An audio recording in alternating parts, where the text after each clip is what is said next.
people, or they're hoping. Welcome, ladies and gentlemen. Unemployment. That is another sign of the weakness of the We economy are right now. The latest numbers show that looking unemployment at in Canada just over 7%, according to Statistics Canada. the announcement outlook, though, is even starker for regarding people under the age of Canada's 25, federal with budget. unemployment rising, sitting at 14.7%. That's the highest rate it's been since 2010, except, of course, during the pandemic years. But it has been a struggle for a lot of young people, a lot of university students and others. Camilla Lemus is a second-year student at Carleton University, worried about the cost of living herself and her employment prospects, and she joins me here in Ottawa. Camilla, nice to see you. Hi, how are you? I am good. Tell me what it's been like for you. You're in university, you're trying to save money, pay for things, and find work. What has that been like? It's honestly been terrible. First year I was living on residence at Carleton. This year I entered the housing market and renting with my roommates. And it's been definitely an experience.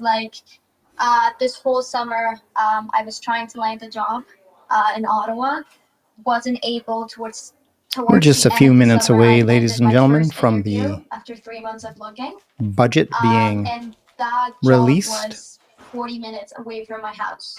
And as soon as I started school, it was so hard to manage school and work. But at the same time, I was dealing with having to pay $1,000 a month for rent, which is something that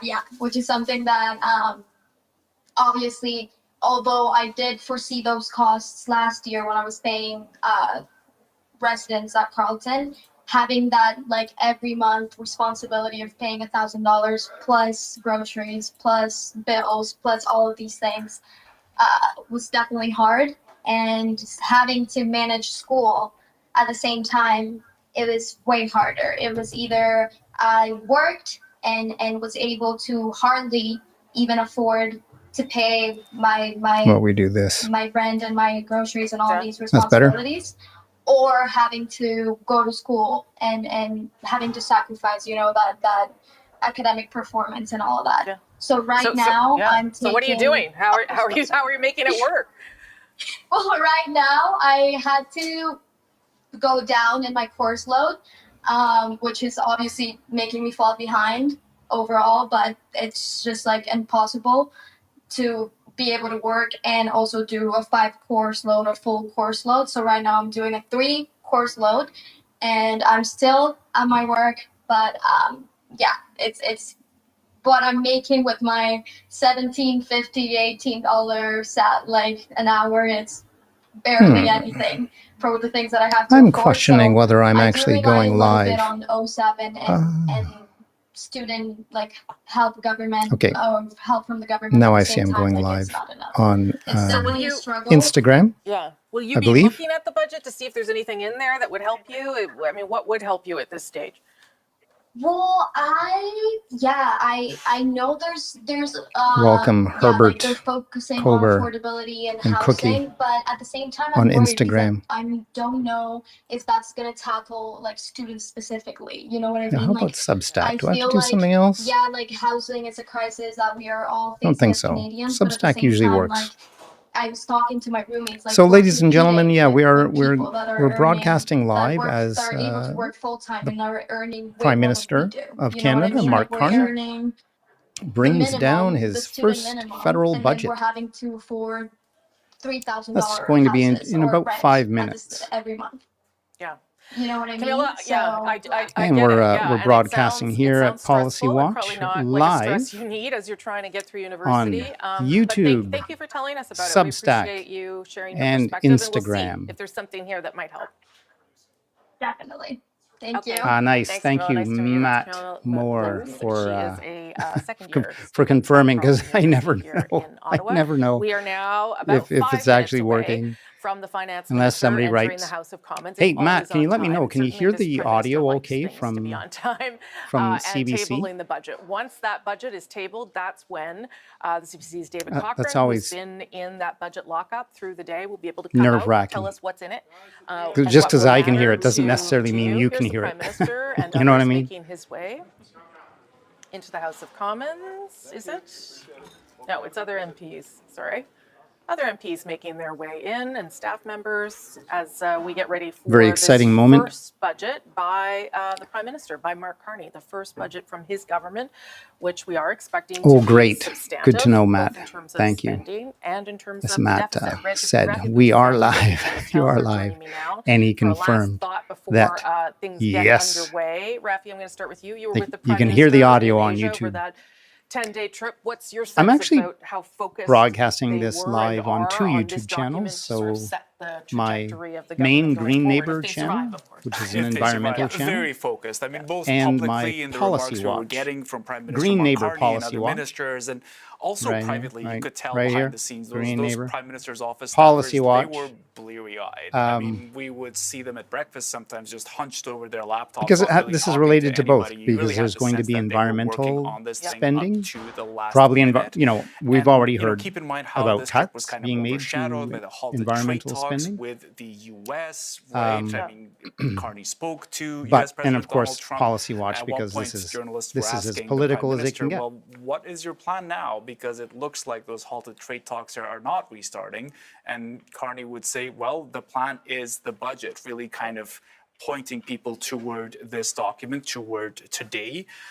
Here comes the Prime Minister now. If we can just pop that up while you're talking, Rafi. Prime Minister's Make his coming way now. Inside the House of Commons. Of course. I saw some of his staff members, so he will be shortly following, I'm sure. There he is, with François-Philippe Champagne. Maybe we'll just listen. François-Philippe Champagne. A budget for the country for the moment. This is generational. Couldn't be prouder of my finance. We're ready. We're ready. Okay, You know, an investment budget, des investissements générationnels. We'll meet the moment. Okay, well, you can see there the theme of the budget, or the title of the budget. There always is one, Canada Fort, or Canada Strong, which isn't surprising. That's been much of the language from the Prime Minister and his government since being elected. Nisha, sorry to interrupt you, Rafi. I'm going to get Nisha in just before we get underway, because you've been talking to businesses, small business owners. I know one of the things that business wants to see here is some sense of stability and predictability. What are you hearing from them? Yeah, you know, small businesses I've been talking to, Rosemary, have been saying that they have less capacity to deal with these trade disruptions compared to bigger businesses. You know, they just don't have the runway to deal with these kinds of tariffs. And so they are looking for the federal government to take some of the pressure off. We know that the government has already announced a $1 billion relief fund to kind of help them strengthen their supply chains and find new export markets. The wish list does go on, though. They're looking for the return of those carbon tax rebates from 2024. That would be about $630 million. They're also looking for a lowering of the small business tax rate and a lot of other changes. But of course, Rosemary, we know that budgets are about priorities, and not everyone can have everything. Nisha, maybe I'll just ask you one more question about Bay Street in terms of whether they are looking for something in specifically to try and, spur capital investment or try and get other countries and bigger companies from outside of this country to invest here. Yeah, there could be some new tax measures. We know that Prime Minister Carney hinted last month that there would be some kind of review to make investing in Canada more attractive. We know that even before the trade dispute started, that Canada was suffering from a really serious productivity crisis, and they are looking for this Prime Minister to make it attractive to invest in Canada, to attract capital to this country, especially because we're competing with the U.S., which is also very competitive. Business on Bay Street and across the country really looking for some kind of certainty. This Prime Minister, I think they are optimistic that they will get some support here. So, ladies and gentlemen, I just want to point out this is an issue that hiking of the capital gains that I inclusion rate. speak The business often community about. was really Investment in uproar Canada about is that great last year, as saying long that as it would that deter investment is investment coming in Canada. from Canadians. I think that they're not going to see that kind of negative. If that investment is surprise coming this from the States Nisha Patel, thank and you China for and giving us so that on and so perspective. forth, Rafi, I'm going to come back to you and then just you're ask you essentially a last question as selling we wait ownership Finance Minister in Wise inside the House your of Commons, David Cochran here sitting next to manufacturing you. We'll bring him in sector. a moment, even though he can't tell us You're everything essentially until, selling your Francois country. Philippe Champagne starts So, speaking. But there's I'm been posturing, very the sensitive politics are about that. still I don't down. like It does sound like encouraging everyone wants to foreign take the lead of investment, to things tell you and see where the things truth. go. That sounds terrible and so on. Yeah, But I mean, we're um, getting the same kind of at thing the end of the from day, the opposition parties. you'd The rather Conservatives saying, you own know, they wanted that than deficit be kept to owned. 42 billion. It doesn't So feel like we're gonna going we're that gonna be way. watching out for Also that bringing as up they the bring down this existence budget. still of the industrial carbon tax, which they oppose. And now, of course, we've got, as you were alluding to earlier, one Conservative MP, Chris d'Entremont, saying he's considering crossing the floor, according to Politicos. We haven't confirmed this, but it'll take a few days to review the budget. And incidentally, there won't be a debate in the House of Commons for another few days, right? Because the House doesn't sit next week. Yeah. So will he have made up his mind on whether he'll cross the floor by mid-November, which is when we would expect the budget vote? That's something to watch for. And then you've got the Bloc Québécois and the NDP kind of on the opposite side of the political spectrum, asking for government spending, in the Bloc's case on senior top-ups, in the NDP's case worried about these cuts that the government has been telegraphing. And so the question is, you know, will they sort of lean toward voting for the budget or opposing it on principle, or maybe abstaining? That's what the NDP said they could do too. I'm not sure you can consider voting for the government's budget and stay in Conservative caucus, but we'll see how that unfolds for Chris d'Entremont. Rafi Boudjikanian, thank you so much. Appreciate that. You're seeing now inside the House of Commons, Francois Philippe Champagne about to table Budget 2025. Remember, we haven't seen a budget in an awfully long time. So this will also give us a good sense of the country's finances. Probably too long. As soon as this starts happening, David Cochran, who's sitting here beside me, will take us through what's in it. Standing Order 83-1, I would like to table in both official languages the budget documents for 2025, including the notice of Ways and Means motion. The details of the measures are contained in these documents. Pursuant to Standing Order 83-2, I am requesting that an order of the day be designated for consideration of these motion, Mr. Speaker. Hey there, Mr. Stevens. I see that you've joined on Instagram. Welcome. Oh, what happened to the sound? Oh, was that me? Pursuant to Standing Order 83-2, I am requesting that an order of the day be designated for consideration of these motion, Mr. Speaker. Hey there, Mr. Stevens. I see that you've joined on Instagram. Welcome. What happened to the sound? Okay, the finance minister is on his feet, and he's going to take us through his speech, which we will dip Mute that. into. I don't know. I hope. But first, let me let's know, bring in David ladies and Cochran, gentlemen, the on host of Power and Instagram, Politics, who has if you been can in hear the this. budget lockup, and will Like take if us you can through hear the me highlights. over the Here mic it is. It's and called Canada Strong, Budget 2025. You can see all the tabs that made. There's a lot Francois in this, Philippe Rosie, Champagne right now. including a big jump Let in me the know. deficit. Let's Send me start a by little walking message. through the numbers. The big number is the deficit this year. It is $78.3 billion.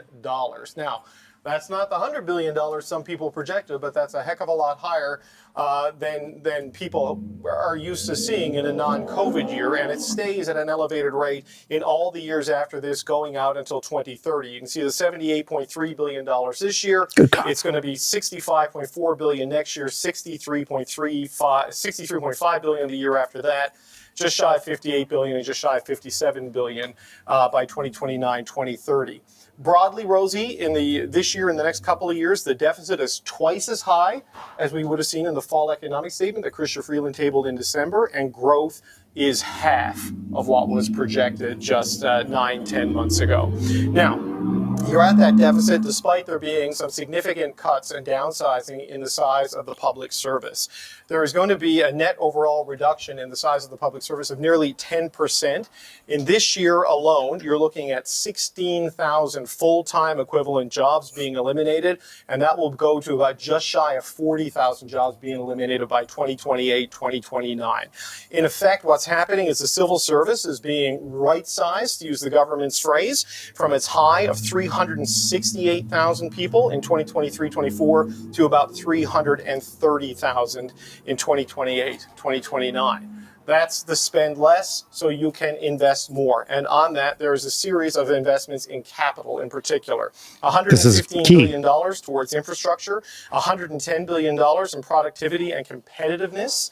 That includes some tax incentives to get people to invest in equipment and in buildings. $30 billion in defense, just in capital in defense, Rosemary. There's a total of about $80 to $90 billion in defense over the next 5 years, a historic level of spending there, and $25 billion in home building. This is mostly the Canada Homes announcement that was made a few weeks back. To give you a sense of what is shifting here, program expenses normally grown by 8% a year. It's now grown by less than 1% a year. Okay. And this budget is shifting to capital. They're also going to try to bring down the population of the country by reducing the immigration targets. Permanent residents down from 395,000 to 380,000. But look at temporary residents. This is students. This is temporary foreign workers. A massive reduction Cut in half, from yeah. 673,000 down to 385,000. And one last thing to highlight, Rosie, and we can go through any of these measures as you so choose, and this is the climate competitiveness strategy.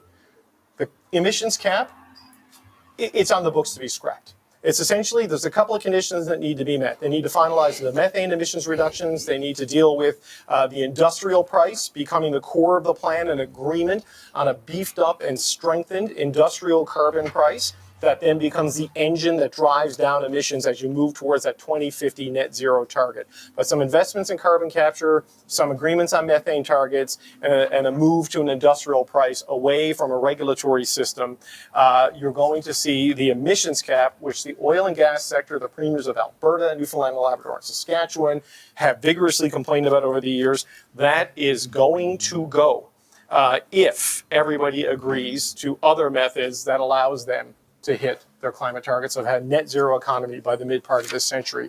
So a 10% reduction in the civil service over the next number of years, billions of spending in capital and tax incentives, Rosie. The government says this will unlock about $1 trillion in capital investment. This is what they say is the generational transformation of this budget.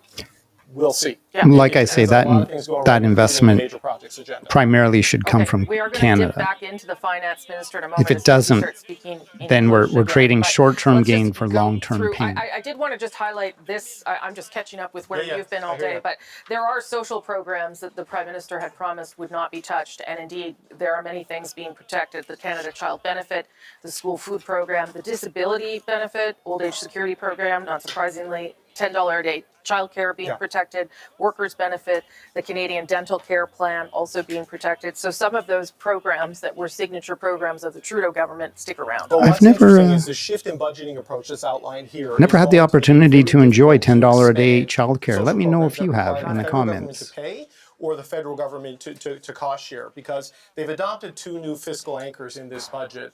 One is a declining deficit to GDP ratio over time. Not Thank you, debt Mr. to GDP Stevens, ratio, Rosie, for as we're used to confirming. budgets, deficit to GDP ratio, but Get the also audio. that the operating The audio is working. side of the government ledger, direct program expenses, salaries, that is budgeted within 3 years. They'll keep spending and borrowing for capital investment, things that spur economic growth, but not for program expenses and salaries, which changes the whole thought process of the finance department and the cabinet. And that when you make a cabinet proposal to go in the budget now, it has to have a capital component and an economic spin-off component, unlocking private Otherwise, sector it doesn't investment. Programs are going to be difficult to do without also cutting something else to pay for something new. So they project that they're going to save $60 billion over 5 years by reviewing what is in departments. Is So that this is essentially the job issue. You got to go to Yeah. page, I believe, 212 of the budget for those following along at home. You're looking at essentially, they've been doing this workforce renewal and what they call the CER process, which is the cost efficiency review. And that was defined essentially 15% in every department that could either be eliminated or reprofiled or moved to another department. And it's not going to be a straight across the board 15% everywhere. Some departments are going to get hit harder than others in these changes. But what's interesting, Rosie, is that with the workforce reduction, they say they can do a lot of it. The 16,000 full-time equivalents in this year, decline of about 40,000 between 2028 and 2029. There's going to be an early retirement incentive for people, 50 and up in different groups. It's too complicated and long to get into here, but essentially you'd be able to go take your pension early without penalty if you qualify and meet these targets. So this is a way they're looking at reducing the size of the civil service without direct layoffs. Okay, let's thank you so much for that, David. We'll take a minute and listen a little bit to the Minister of Finance and come back. Investments needed for Canada's future. We chose a different path, Mr. Speaker, a path that believes in Canada, a path that invests in our country's future, a path that reinforces Canadian values, a path that makes us less resilient on our trading partner, a path that allows us to be master in I think our he meant own house, less Mr. dependent. Speaker. We chose Canada. And that's tricky business. That's the nuts and bolts of this. That's what I'm really interested in learning about. And I hope every member of this House will choose Canada as well, Mr. Speaker. I hope they will all choose Canada. Parce que nous voulons tous et Of course, toutes everybody's être going to maîtres choose chez Canada. nous d'abord, But what does that mean? Parce que Masters of nous our own croyons home, tous et Mr. toutes dans Speaker. le Canada, Monsieur We le all Président. believe in Canada, Mr. Speaker. Mr. Speaker, when our steel, aluminum, forestry, auto, and agriculture industries were hit by U.S. tariff and trade disruptions, we did not stand by and wait for the storm to pass. We stepped in with the most comprehensive set of trade resilience measures in Canadian history because this is who we are as Canadians, Mr. Speaker. This is who we are. When times get tough, we stand together because we are Canadian. The government launched. I would agree. The government launched the Strategic Response Fund that my colleagues have been leading, allocating $5 billion to help sectors impacted by tariffs to adapt, to diversify, and to grow. Businesses can use the fund to invest in the design of new products, retool plans to boost productivity, or offset the cost of accessing new markets. Because we want our industry to succeed. We want them to be able to make this pivot, Mr. Speaker. Because we believe in our workers, we believe in our industry, we believe in our future, we believe in Canada. I mean, of course. Nobody's going to say they don't believe in Canada. Let's get to the nuts and bolts. We also introduced a $1 billion liquidity relief package to help small and medium-sized businesses because these businesses help our great country Okay, that is a grow. little bit of the And finance minister delivering his speech to explain Budget 2025, which includes, yes, billions of dollars in spending, but also an attempt to rein in government spending by cutting 16,000 jobs in the public service this fiscal year. That's 4.5% of the workforce as of March 2025, and going up to a decline of about 40,000. 10%, I guess, from the peak at 2023-24.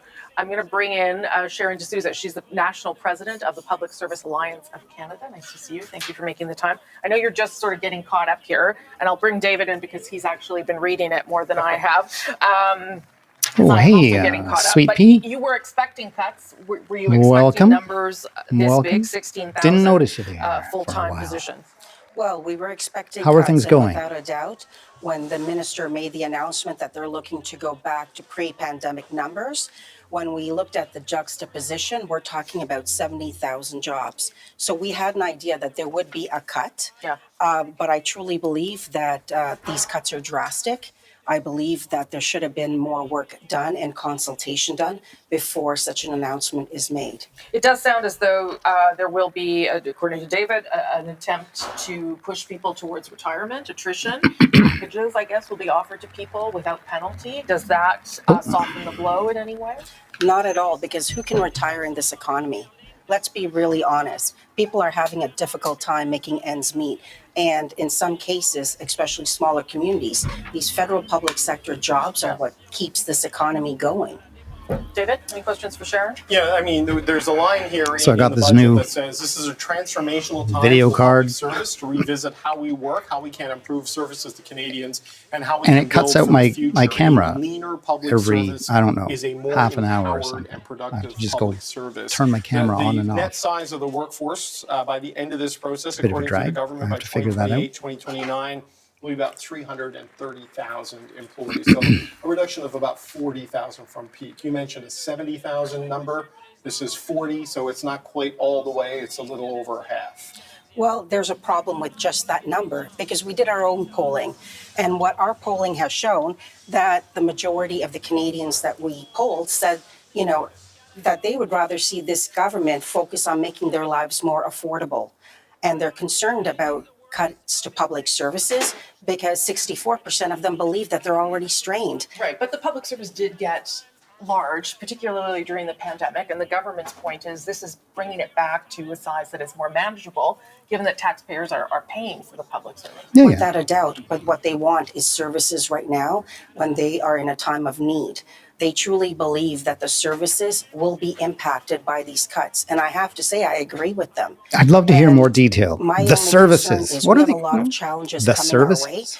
And when we're talking about You're talking about when you transformation go to and get a this driver's innovation license that they or want Canada to be in, it's great, but long it's federal waits public at sector workers the who emergency actually do that room work. in a hospital? And so when we're talking about I'd like to hear streamlining, we're more talking about specifics on that. infrastructure, we're talking about transformative public services, this is great.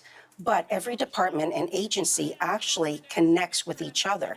And so right now, with the blanketed announcements, there needs to be more work done because when you cut one arm, guess what? It doesn't mean that work automatically transfers to another One more area. thought from David. No, you know, but in talking to officials inside the budget briefing, the lockup as we call it, that they held for journalists today, there was a concession that there's been a problem with execution on a lot of the infrastructure programs and other things that they wanted to do, that the public service, as large as it got, wasn't delivering on the execution of some of these programs. And I guess their view is that a leaner, more focused, with a fewer number of priorities could be more efficient. I mean, what's your rebuttal to that? Because I'm sure you're not going to agree. Well, what I think is, I've been here before. I've been here under Harper. I've seen the public service be cut and chopped and dismantled.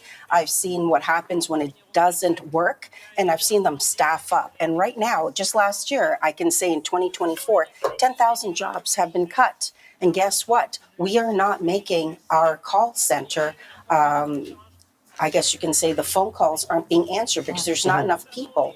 And there's an impact on that. And they're hiring up again. And there's also mandatory overtime that's happening. So for me, when we're looking at a public service, you need to have the right people in the positions, but you need the bodies there. And these cuts, to me, could be seen as performative.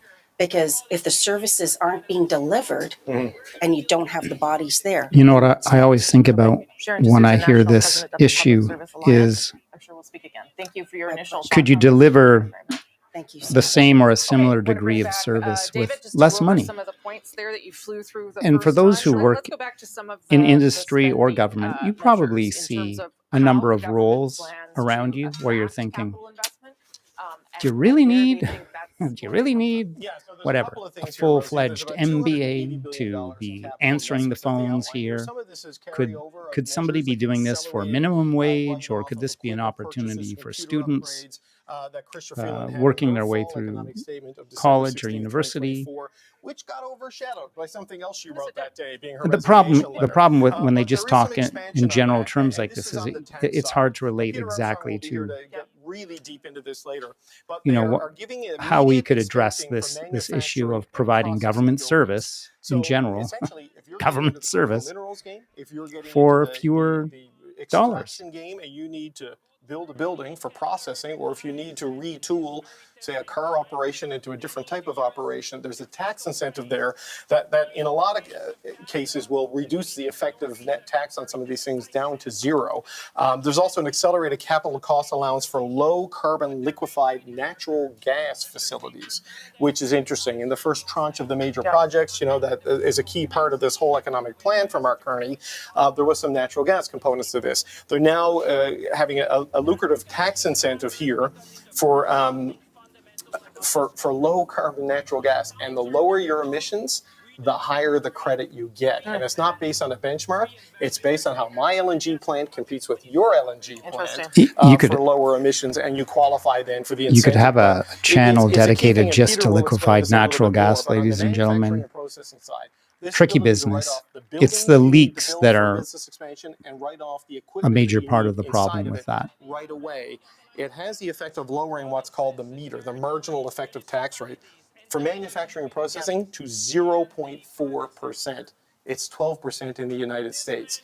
This is a competitive advantage they're hoping to get for the hard-hit manufacturing sector, where we've lost 30,000 jobs as a country, as an incentive to keep operations in Canada and maybe expand in some of the Interesting. Canadian-only opportunities. Okay, let's dip back in, if we can, to the House of Commons, where the finance minister is delivering his speech on budget 2025, and we'll come back and speak more with David.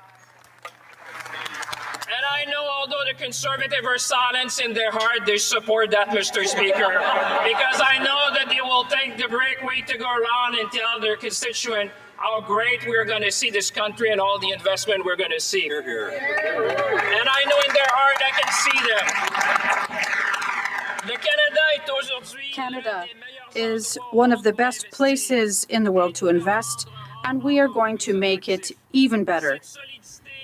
This fiscal strength allows us to make historic investments, not only today, but also for future generations. To Canadians who feel the strain of these times, our message is clear. We will not back down. We will be there for you now and for as long as it takes. We will do what Canadians do best in times of need. We look after one another. We help each other. That's the Canadian way. That's our way, Mr. Speaker.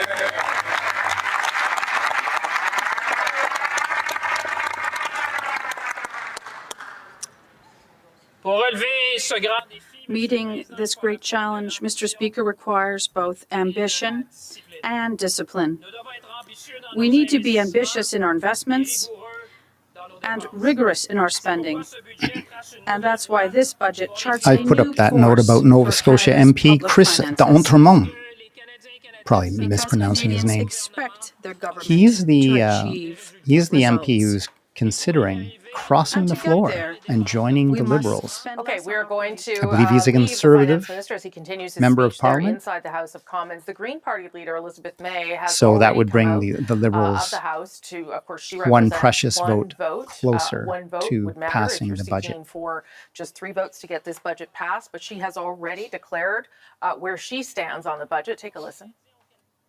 Right now, would you vote no on the budget? Absolutely. There's no way that we can, as Greens, vote yes on this budget. But I want to emphasize there are several days in which this budget can be negotiated and amended before it goes to a vote. And that's something that doesn't get discussed much. I am It's a really good surprised point. that Mr. Carney has not reached out, or that more of his ministers haven't reached out to say, what would it take to get Greens to vote for this budget? In the same way I hear from friends in the New Democratic Party, they haven't felt that there's been an effort to get us on side early on. So we are now in a position where I think every vote's going to matter, every vote's going to count. Yep. And I would invite the Prime Minister, and I've sent this message through the officials who were with us in the lockup, please let them know I'd like to talk, because there's some things that could be done that would make it possible for us to vote for this budget. Nous sommes dans un groupe Okay, avec so mon- Elizabeth May, Green Party leader, of course, the only Green seat inside this iteration of the House of Commons, saying that as things stand now, she cannot support this budget, but says she's willing to Why talk, she's willing wouldn't to Mark negotiate Carney further. be like Let's just sending look back, David, her, through what is, you I wanna know, come to the infrastructure moment, but just in terms of wine what is and there for climate chocolates and what and would be, I invitations guess, to come the biggest talk with problem for Liz him? May would be probably ending the oil and gas Golf, emissions pickleball, cap. hey tennis. But Hey, to let's your point, talk they about are this moving budget. to strengthen the industrial carbon I've- pricing I've- system. So I've never understood I'm that. speculating as to what In would a situation separate like the this, votes, where but you could end up they're putting facing all another their election, eggs, if it were, into take the industrial time carbon to pricing secure a rather few than the votes. hard cap, which which had been causing problems for so many people. So it's an if-then scenario. Right. If the country can agree on develop a post-2030 carbon pricing trajectory, we can get to a point where you don't need the emissions cap. And this is something even champions of emissions reductions have said to the government, not to do an emissions cap because you're bringing regulation into what they want as a pricing and market-driven solution. So essentially the plan is the government's going to sit down with the provincial and territorial governments and setting up a multi-decade industrial carbon price trajectory. Long-term certainty heading towards a net zero target by 2050. This is what all at the Conference of Partners, COP, they agreed to, is to get to a net zero economy by 2050. But this only happens.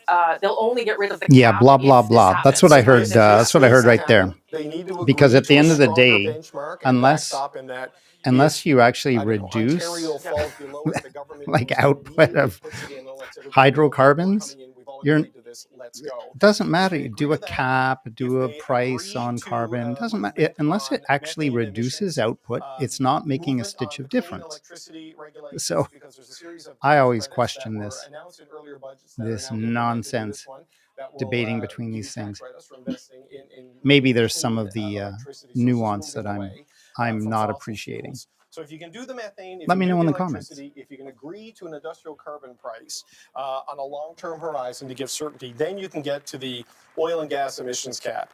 And it says effective carbon markets, enhance oil and gas methane regulations, and the deployment at scale of technologies such as carbon capture and storage will create the circumstances whereby the oil and gas emissions cap would no longer be required. So the Pathways Hey, Power Patricia Climate Mark. Project is a big Welcome. thing, and people like Daniel Smith I and see you Scott just Moe joined and on Tony Wakeham, the Instagram. new Premier of Newfoundland and Labrador, the three main oil producing Long time no provinces, see. agreeing to an industrial carbon price with a 2050 horizon to get to net zero. Send me a note. That can Let me make know how oil you're and doing. gas emissions cap Write a go little away. comment.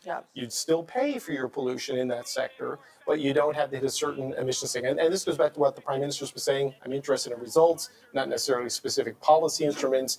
And I think this has been part of the overtures to Daniel Smith in the private conversations. You can And get that's a real these positive mugs way. in the So Liz May not Green in Neighbor favor merch of shop. what she sees there when it comes to the environment, but T-shirts frankly, too. the government may not need the Green Party leader and Just may saying. not want to negotiate on that strategy, given some of its other plans in terms of investment and indeed all the things that it wants to put in place for infrastructure spending, which we will talk about with David in just a moment. But first, I want to bring in Sahir Khan of the Institute of Fiscal Studies and Democracy, who is also inside the lockup, and he joins me now. Nice to see you. Same here. Give me your overall impression, I like Sahir that. Khan, of what you Same think here. of this budget. Is it indeed, as the government wants us to believe, a budget meant to invest and spur growth in this country? This guy's a pro, I can tell. Well, I'm not sure it's generational, but it really feels like a pivot. I think after a decade of social programs and wealth transfer, we see a government that's actually pivoted towards both defense and its NATO targets, but also with an industrial strategy to really start to counter the threat from our closest ally, which is weaponized trade, and embarked on very aggressive industrial policy. Yeah, So for sure. We do really need to see do that that. as a response and a focus on capital, which will have some long-term consequences for the way the federal government budgets and how it interacts with other orders of government. What do you think is the move here that will attract all of this private investment that the government wants to see? I'm sure it's not just one thing, but the sense that you get from the budget in terms of how that will happen. Yeah, I think that the idea here is that the federal government's looking to get leverage. I don't want to use the word catalyze. I think they use it 20 times in the budget, but they're looking to try to crowd in investment from the private sector, from other orders of government, and get leverage. And it's really the spark plug to try to see if we can hold on to our industrial sector and start to encourage Canadians to invest here, to have plants move to Canada and to have plants expand See, here. And that's the creating key. a favorable tax The investment environment, has to come from provide targeted Canadians. subsidies, and to provide some investment dollars that will hopefully attract others and make this kind of a target destination for capital. What do you make of the size of the deficit? Certainly, it's not as high as 100 billion, which had been the fear, but it's not small potatoes either. It's not, and at the IFSD, I think we had a range of about $75 to $90 billion, and they're kind of coming at the lower end of that range. I think we've kind of normalized larger deficits, and I'm not suggesting that's a good thing at all, But I can also tell you that any other G7 country would gladly trade places with Canada right now. I don't think this is going to move the needle on our credit rating with bond rating agencies. So I don't think we should look at it like it's a great number, but it's also a consequence of an anemic economy, a slow economy, the necessary responses. And if you're going to, it's going to create that wasn't a bit me. of a deficit. That was them. I think in the longer term, the federal government looks like they'll remain fiscally sustainable. But I also would suggest that there's not a lot of room left for large program spending, big transfer increases to the provinces. I think those days are over. And I think we've had, as David has said in the lockup, this is the third, Black Swan event. And so, the Treasury, the dry powder has kind of been spent. So this is going to have to work. And the hard work probably just begins now, which will be execution. Yeah, the how, I agree, because that's that's the part that I'm never quite clear on how it's all going to happen. The spending review and the number of the amount of money they're hoping to save, $60 billion in savings over 5 years, largely coming from getting rid of public sector workers. Was that bigger than you thought? Do you think it's adequate? What did you make of that? I think it was smaller than I thought. I suspect the government probably started with a deficit target in mind and kind of worked backwards and decided, what's the minimum number they have to take out of the public service payroll to make these numbers work. If we combine the natural attrition numbers with maybe some of the packages that get offered and some of the reductions they've already had, I don't think 40,000 is a really insurmountable number. And I think it probably can be done, as the minister says, with some compassion. I think it's the tip of the iceberg. I'm really hoping to see this government do reviews on an ongoing basis. But I also think that before Parliament has to approve the main estimates, the government's going to actually have to present a much more granular picture of how every department's going to achieve their target. As modest as they are, we didn't see that detail in the budget. It's really lacking. And I think it'll be very hard for the House of Commons to approve main estimates without knowing what service level impacts we could see in each department, how they're going to lay off people or make those adjustments, and what programs ultimately get affected by the cuts.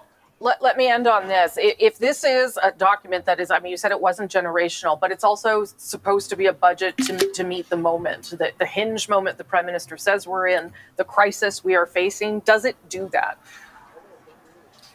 Yeah, I think within the resources that are available and the political constraints we have, it meets that hinge moment.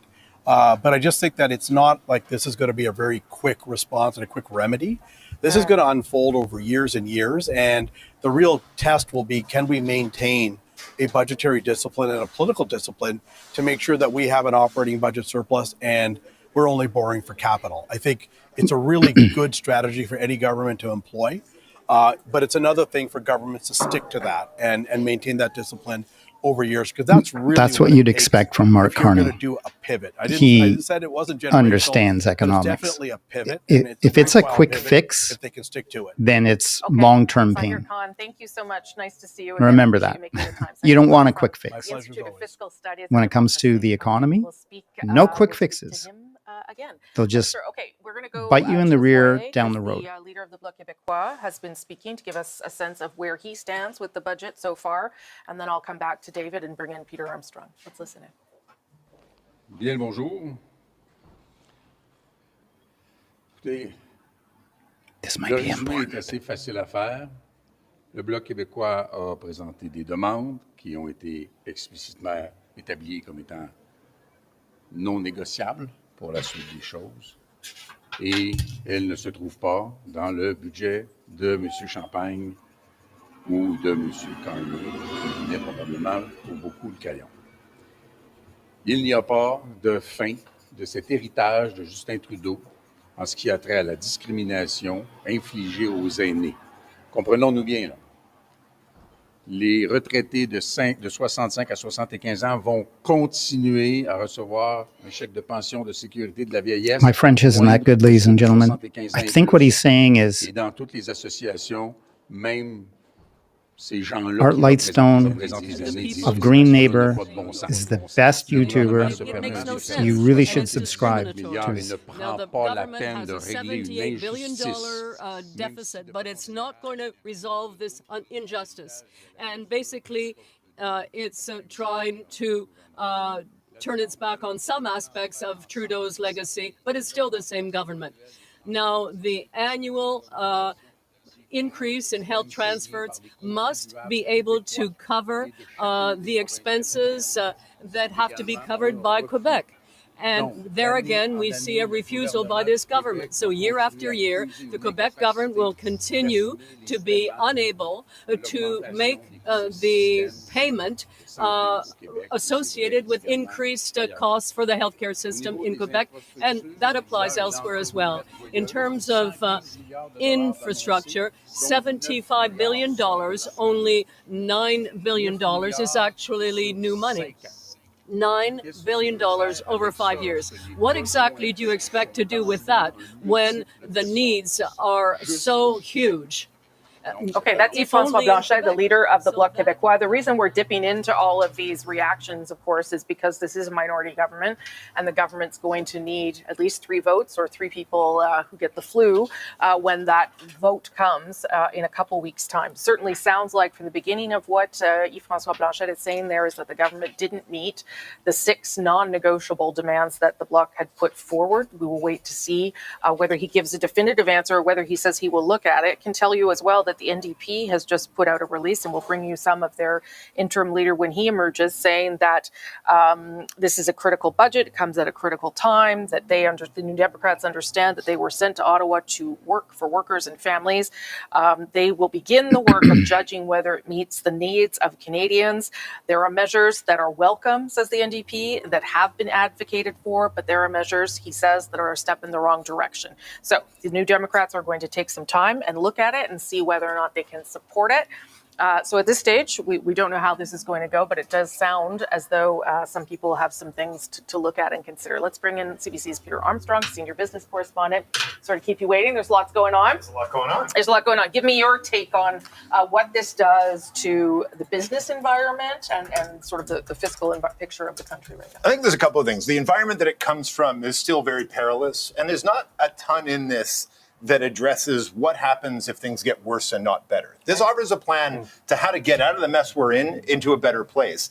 That plan comes with a high degree of difficulty, and pulling it off is going to take both time and execution, neither of which we have in abundance. We don't have a ton of time, and we don't have a long history of governments, recently anyways, implementing some of these big, bold, ambitious plans that they've had. And so, you look at some of their tax programs where they're trying to incent businesses to spend more, build more, produce more. The manufacturing side of it, I think, is one of the most interesting ones where they've really ratcheted down the potential tax burden on manufacturers in this country, so long as they build more, do more, create more for Canadians, by Canadians, employ Canadians.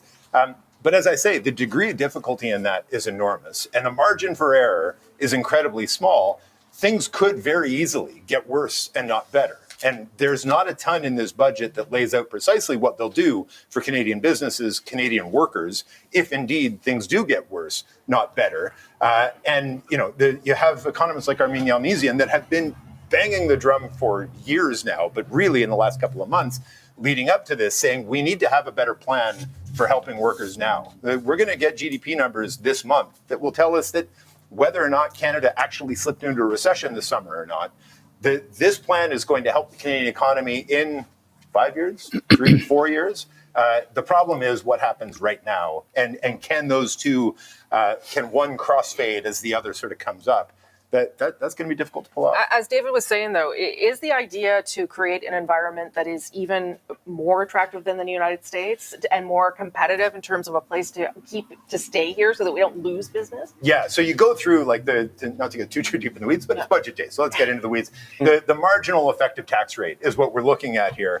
And they've tried to sort of bring it down through different measures for every sector. There's a chart that just shows every sector across the economy. And then if you zero in on manufacturing, it goes from, I can't remember the exact number, David, 8.2 to 0.4%. Effectively saying, if you build anything. If you buy a land and then put a building on it and then fill it full of equipment, you can write that off at 100%, and you can write it off at 100% right now. The equivalent in the United States, I think, is 12%. 12.1. And actually, I lied. It's 8.6. It goes down from 8.6, so it's even bigger. So right? these are sweeping changes that I haven't had a chance to talk to many Canadian manufacturers about this particular yet. I think they will be really excited by that prospect. I think they will have concerns, again, about the implementation and about a lot of the money that's in this is Trudeau. I'm excited by that rolling prospect. That over Like, sounds easy, and you can write that down in a plan and put it in a big picture, it's not a great idea. Converting it can get tricky. But who wouldn't get excited by that? I mean, maybe I'll set up a business. I've got lots of ideas. We want to make Canada the most Maybe you should. country on earth, and we want to remove the uncertainty for businesses looking to invest. Canada's done what it can, and it may be more competitive than the U.S., except for the tariff wall. And except for whatever Donald Trump is willing to do to target your sector and the lack of a final deal on even the sectoral tariffs, let alone CUSMA. So that uncertainty isn't more powerful than the incentive of the tax. And it doesn't, let's be it clear. doesn't There is sound no like that such gets thing us as a some final deal overwhelming with Donald Trump. growth projections That's exactly either, the point. right? That's just silly. Even with all of Right? this, even once you factor in all of this spending, you're looking You know at what I'm like talking pretty about. sluggish 1%, There's no final 1.2% deal with growth. Donald Trump. Keeps us out of a recession. Keeps us out of recession, hopefully. And if it works. But as I say, high degree of difficulty, low margin of error. It buys time. Which is really important. That's the key thing. It's 100%. buying time to get to the midterm elections, to build a foundation from which you can do an economic pivot, open up the trade corridors, get the major project offices going.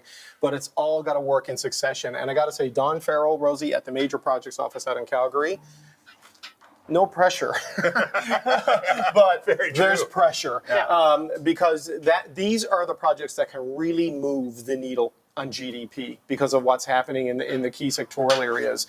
That needs to deliver. That needs to work, or it's a key pillar of this plan. And David, if I may, the importance of getting these early projects done isn't just about saying these are the kinds of projects we're doing. This is messaging to the rest of the world and to the rest of Canadian industry that we're back into business. And so they got to get those done quick. Okay, I want to bring in a little bit of the political reaction. Pierre Poilievre will be reacting inside the House of Commons, not doing a scrum, but he has already tweeted saying, Mark Carney nearly doubled Trudeau's deficit and kept Liberal taxes on groceries, work, energy, home building. Conservatives will continue fighting for affordable lives for Canadians. They call this progress. We call it what it is, says Poilievre, a decline. How much more will they ask Canadians to sacrifice in this costly Liberal budget? Enough decline, enough sacrifice, bring an affordable budget, I think. I love how Pierre Poilievre will so that always doesn't present sound like a himself fellow, as who was going to being support the budget, someone though I'm who not fights expecting for that anyway. We'll see what he the says working inside class, the House of Commons. for the little David, guy. I want to bring you back just to talk about this But infrastructure take a good close look at any bills the Conservative government has ever passed. Any bills that Pierre Poilievre has supported and any bills that he has opposed. The new one is a $51 billion. You have to do that. Never, ever listen to what these guys say. Watch what they do. That is what tells you where they stand. And Pierre Poilievre is not, by any stretch of the imagination, on the side of the working class. Infrastructure and local community projects. But a lot of this comes with a catch because it breaks down into a couple of streams. There's a provincial and territorial stream. It'll support housing enabling infrastructure, roads, water, wastewater, health-related infrastructure, houses, and infrastructure, colleges and university. And to access funds, provinces and territories must agree to cost match the federal funding, so it's not free money, premiers, and to substantially reduce development charges and not levy other taxes that hinder the housing supply. So it's a bit like the Housing Accelerator, but it exists as a baseline annual infrastructure fund. That to tap into this, you need to get the money, you have to agree not to raise any of the housing charges that get in the way. Development charges, yeah. You have to match it. Okay. So say you want $2 billion here in Ontario, Doug Ford's got to come up with $2 billion, and everywhere you go where that money is going to be used, they have to agree not to raise development charges to offset that burden and not to raise other taxes that would hinder the supply of housing. Because That's when smart. you're spending $25 billion to try to boost the housing supply, curbing immigration substantially to reduce the pressure on the housing supply, you can't have the lower orders of government who've been calling for money and federal action, then gumming it up with detrimental action or inaction and a lack of cash. Now, there is a bit of a carve-out for this. There's $5 billion over 3 years for health infrastructure. This is hospitals, emergency rooms, urgent care centers, medical schools.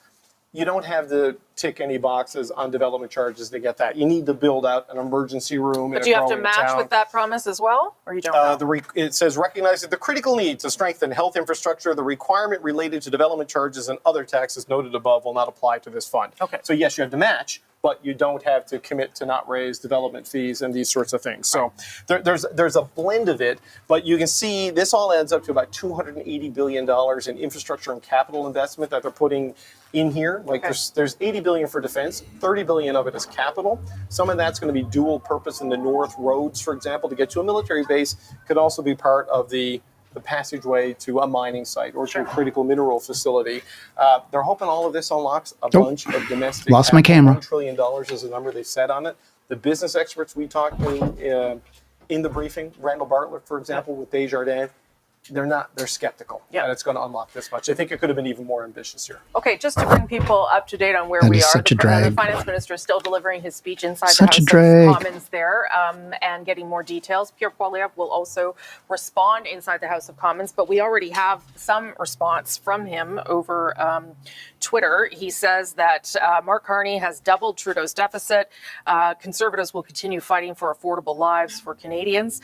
So I guess he will consider what's there, but it doesn't sound to me like the Conservatives are going to support this. And just update on what's happening with the Bloc Québécois. Mr. Blanchette, according to his office, says he'll meet with the caucus tonight, but he doesn't see how they can vote in favor of the budget because their 6 demands were not met. Okay. So we have some skepticism here. Liz May, the leader of the Green Party, says she will vote no unless the government's willing to negotiate on some of the environmental measures.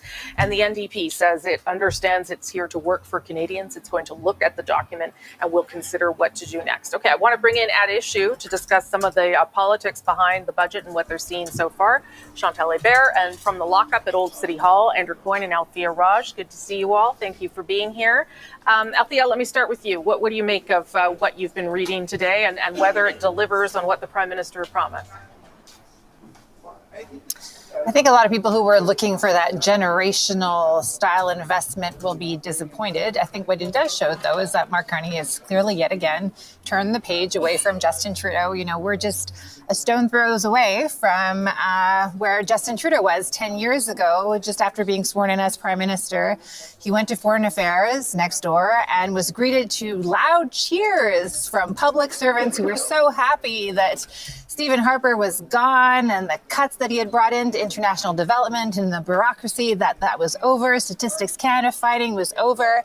And here we have a budget with actually deeper cuts to the public service than Stephen Harper, cuts to international development, even some nods to reducing the frequency and the quality of the data at Statistics Canada. So I don't know if that was purposeful or not, but the parallels obviously are drawn there. What's interesting to me politically is you can see this budget as nothing here that the opposition can support, and you can easily read this budget as nothing in here that the opposition can support. Andrew, you're in the lockup too. What do you take away from it? A little different. I mean, after all the hype about transformational this and generational that, what you got is a pretty conventional Liberal budget. There's oceans of new spending in here. They're actually going to spend more than the Trudeau government at its height. They're going to borrow more than the Trudeau government at its height. The deficit's going to be twice as large as in the last Trudeau budget. It's true that they're going to call a lot of it capital spending, which we used to just call spending. Okay, fine. Maybe some of that's useful and good. It's on the, they were going to spend less to invest more. It's on the spend less side that they really fall down. That comprehensive expenditure review that was so ballyhooed before the event, in the end came in at 3 years from now, they'll spend $13 billion less than they otherwise would on a budget of $500 billion. So 2.5% cuts in spending. That is not transformational. That is not a shift in spending. That's just a lot of new spending with some cuts to make room for it. The really disappointing thing is on the growth side. We're facing a growth crisis. We were even before Donald Trump came along. There's very little in here to spur growth. They've repackaged some pre-existing tax changes where they're going to allow accelerated expensing. A couple of new things added on, maybe some tweaks on competition measures, but it's really, really small beer stuff. Chantal, you're watching from Montreal. It doesn't sound, at this stage anyway, as though the budget has the support from anyone, but the NDP is certainly considering things. Yeah, well, first I want to go back to Andrew's point about the height. I don't think that I can think back to a budget that was so overhyped ahead of time as this budget. And the reality is, maybe it's from rookies in the PMO, failure at comms, but the way to do it usually is you under-promise and you over-deliver. This budget was over-promised and under-delivered in many ways. And you're kind of stuck with a gap between the rhetoric of the government about how transformational it is and the reality. And talking about the cuts in spending, I'm not saying you should take a hatchet to jobs, but if that small percentage is if you get to it. There's no guarantee that it's going to work. As for the politics of it, it is not the budget of a government that is looking to the NDP or the Bloc Québécois or the Green Party to support. There is nothing in there that will make it easier for the NDP to justify that it will support the budget. You kind of get a sense there, caught between a rock and a hard place. The NDP to struggle. If you don't spend enough, then the Green Party, the NDP, the Bloc Québécois will not support the budget. But if you spend too much, the Conservative Party won't support it. It was never going to happen, but it's not the Bloc's request, the NDP's take on civil servants and unions. All of that seems more designed to give them a reason to vote no than to vote yes. I mean, it seems from what you're saying and from what David's been telling me as I catch up, it seems as though it's a budget that doesn't quite do everything the government laid out, but maybe isn't so bad that it can't survive a budget vote. Well, here's a reason to support it. If you had an election, to Chantal's point, I think it's really hard to see. What's the only thing that can happen? We have a Liberal government right now. Looks like a Harper government. We have a Liberal government right now. A lot larger numbers and much What's more, the only thing that can happen? Direct funding of you get a Conservative government for critical minerals. I like the heavy hand. So with the Green Party and the NDP and the Bloc Québécois feel better about that? Strategy. We are basically acknowledging in this think budget more that than there's not one gonna be a cap step on ahead. gas, That's so all I'm money asking. is not going to be More than one step ahead. There's no like tangible little popular gimmick. Like it's not drafted like a budget that the Liberals want to go to an election on. It is drafted like a technocratic budget that is intended to be a budget that somebody who wants to govern for a while has presented. But who's going to support it? And maybe you have people like Chris D'Entremont and other MPs who will cross the floor and give the government the votes. But if not, some people are going to have to. Who's going to support it? Anyone who doesn't want a Conservative government. 30 seconds to you, Andrew, and then Chantal. Doesn't that make sense? And that would be a lot of people. It would certainly be more than 3 people, which is all the votes the Liberals need to pass this budget. Not going to provoke an election. They will find a way to not vote on this. They may not vote for it, but they cannot afford an election at this point. Chantal, 30 seconds to you. Okay, so Mark Carney's problem is going to be, if Andrew is right, and he may well be, that he will be facing 3+1 opposition parties that are basically saying they don't support the budget, even if they don't walk the talk of not supporting the budget. Exactly. That does have they won't walk the talk. Forward. They'll try to bargain. The government, if it wants to, they'll try to get something will need allies. based on the threat that they won't so support it. Will be fine, and I agree with Althea. Which is fine. I'm not That's sure politics. that it would be a very exciting platform to run on if you were a Liberal. Chantal Hébert, Andrew Coyne, Althea Raj. We will see you all later on the National. Thank you for your first take, though. Appreciate it very much. Let's bring back David Cochrane for a final thought. Well, it's interesting. The cuts may be too big for the New Democrats to support on a budget vote, especially if you're Heather McPherson and you're seeking the leadership. getting that caucus to do something in a united way on a budget like this is going to be difficult to pull off. The Conservatives, the deficit is probably too high for them to vote for it. So Chris D'Entremont and friends on line 1, 2, and 3. I spoke to Chris D'Entremont the other night, and he made it clear to me. He said, people in Atlantic Canada, certainly in Nova Scotia, where he is from, and it's D'Entremont, by the way, we're going to need to say that name a lot in the next couple of days. They don't want an election. He doesn't want an election. He was deciding whether or not he's going to vote for the budget. He said he would make a decision by Thursday. He is not in his chair in the House of Commons right now. Neither is Conservative leader Pierre Poilievre. The Politico article has put the cat amongst the pigeons on Parliament Hill, I would suspect. So here's what that political David, we'll article is talking about. Nova Scotia MP Chris D'Entremont said he's thinking about crossing the floor and joining the Liberals. Issue, and also leaving the Conservative Party, joining the Liberals. You're going to see a lot Liberals. of him everywhere in the next couple of days. He is the man of the hour, as it were. But That would get you 1/3 of the votes, the extra votes that the Liberals need. Federal budget 2025 continues on Power and Politics with David Cochrane up next. I'm Rosemary Barton on behalf of myself and the whole team here. Hope that helped you understand. We'll keep digging into the details to bring you more coverage and analysis in the hours and days ahead. Thank you so much for watching. Power and Politics up next.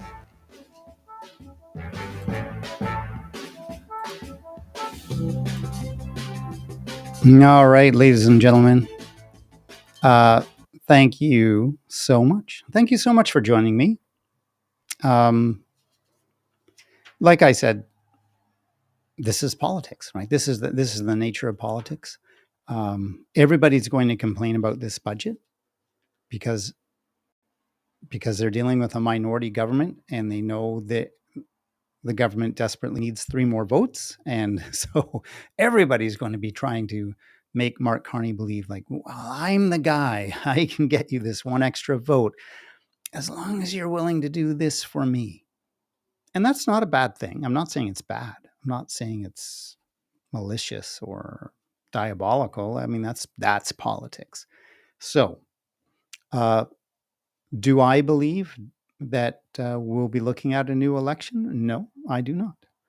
Because at the end of the day, like I said, and you heard the commentator support this view. At the end of the day, the NDP, the Bloc Québécois, and the Green Party would rather the Liberals be in power than the Conservatives. No doubt about that. There's just no doubt about that. So they're kind of in a game of chicken where they know they don't want an election. They don't want to bring down this government. But at the same time, they don't want to be seen as weak and selling out their constituents, their base, their supporters.